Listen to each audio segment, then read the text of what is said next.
Today we're going to replace the hoses going to the heater in the cabin with new hoses, so they're leaking near the firewall. I've got new parts here from Pro Parts in Sweden to replace them, and you can see where the pipes go into the firewall there, and they go into the area near the thermostat. So the first step is going to remove this heat cover. So we'll undo those bolts and then show you the rest of it.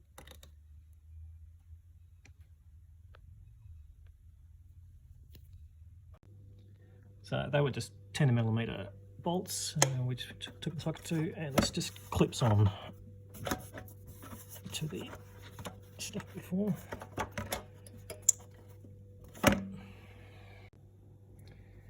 Yeah, so it shows you the clip on the inside of that cover, which just goes on that protruding bolt at the end of the cover there. So you just have to lift up with your hand underneath that to get this plate out. Alright, so the next step is there's a wire clip on the end of each of these pipes. We'll just have to lift off with a pick, and then down at the end of these pipes we've just got a standard expansion clip that we'll just uncompress with pliers so that we can work that off, and it should be just a straightforward replacement, reverse of that procedure.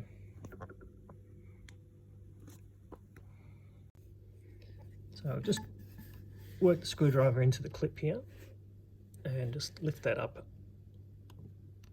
Don't really want to drop it into the engine, so we'll just take that carefully. It'll just pull out, and then we can take it off that heater thing.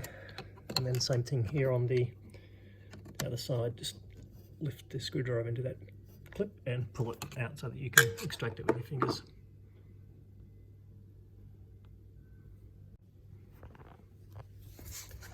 You can see there, they just lifted off quite easily once that clip was undone. Alright, so the next step is to get to the end of those clips and take them off from there. Right, to get better access, I removed the expansion bottle. So just disconnected the level sensor and the pipe below, and you can just see in here, that's the top hose of what we need to disconnect, and the bottom hose goes here on that clip there.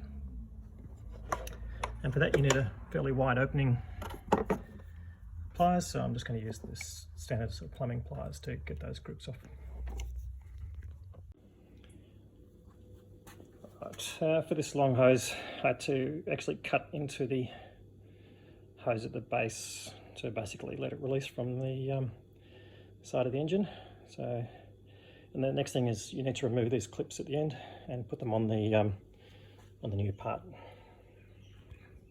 The old part next to the new part, get them orientated the same way, and just check that the pieces are aligned.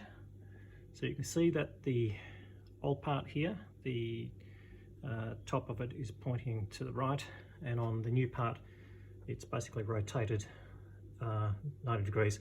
So we'll have to release this clip at the end and rotate it so it orientates the same way, so that when it gets put on, basically it's lined up with the spigot on the firewall that it needs to connect to.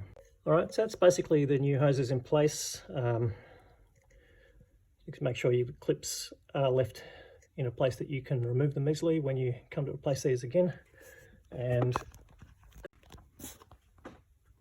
just make sure they're routed properly so that yeah, each clip's accessible and you're not crossing over tubes or wires. This cable here, we have to go underneath that, and make sure that you clear all of the cables it's supposed to.